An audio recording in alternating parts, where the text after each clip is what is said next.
ఇప్పుడే country delight యాప్ని download చేసుకోండి. Download the country delight app now. కళ ఎక్కడికక్కడ ఉట్టి పడతా ఉంది. ఈరోజు మనం చూస్తే ఇప్పటికిక్కడ చూసినప్పుడు 1048 టీఎంసీ నీళ్లున్నాయి, 80%. అదే కాకుండా కొన్ని వర్షాలు బాగా వస్తున్నాయి, అందుకని ఎక్కడికక్కడ గ్యాప్ పెట్టాలి, ఫ్లడ్ క్వశ్చన్ పెట్టుకోవాలి, గట్టి క్వశ్చన్ పెట్టారు. అల్టిమేట్గా అవి ఫ్లడ్ తగ్గతానే అవి ఫిలప్ చేస్తారు. కాబట్టి మొత్తం ఇప్పటికీ 74% పూర్తయింది ఉన్నాయి. ఇది ఒక వినూత్నమైన కార్యక్రమం. కొన్ని ప్రాజెక్టులు కొన్ని ఇబ్బందులు వచ్చాయి.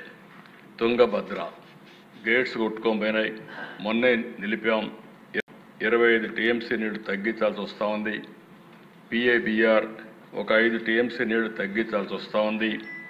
ఎందుకంటే అక్కడ సేఫ్టీ ఆఫ్ ది డ్యామ్ ఇవన్నిటి కోసం దాన్ని కూడా స్టడీ చేస్తున్నాం. అలగనూరు ఒక 3 టీఎంసీ తగ్గించే పరిస్థితికి వచ్చాం.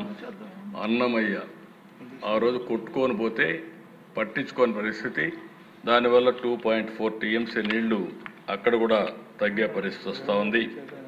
అదే మరి సోమశిల కందలేరు పోయినసారి నీళ్లు బ్రహ్మాండంగా పెట్టాం, ఈసారి కూడా పెడుతున్నాం. అక్కడుండే ప్రత్యేకమైన పరిస్థితులు ల్యాండ్ అక్విజిషన్ ఇవన్నీ కూడా ఒక 11 టీఎంసీ నీళ్లు పెండింగ్ ఉండే పరిస్థితి వస్తూ ఉంది. అయితే ఇక్కడుండే సభ్యులందరికీ నేను ఒకటే విజ్ఞప్తి చేస్తున్నా, ఒక సాగునీరు అంటే వాటర్ రిసోర్స్ అంటే ఒక మేజర్ ఇరిగేషన్ మైన్ ఇరిగేషనే కాదు. మనం అందరం గుర్తుపెట్టుకోవాల్సింది, నేను చాలా ప్రయత్నాలు చేశాను దీని మీద.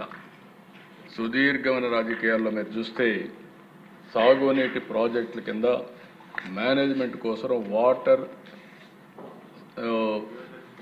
యూజర్స్ కమిటీలు కూడా క్రియేట్ చేశాం. ఆ రోజు చాలా వరకు స్టేక్ హోల్డర్స్ కమిటీస్ అన్ని మనం క్రియేట్ చేశాం.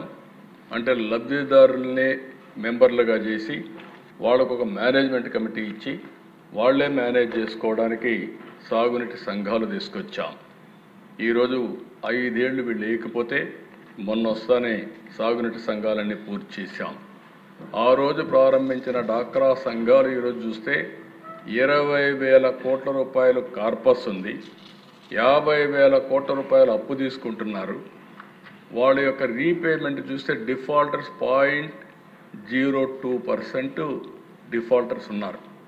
అంటే దేశంలో ప్రపంచంలో ఎక్కడ కూడా తిరిగి 100% పే చేశారంటే అది ఒక్క ఆంధ్రప్రదేశ్లో ఉండే డాక్రా సంఘాలు మాత్రం పే చేయగలిగారు. అది వాళ్ళకి ఉండే మోటివేషన్.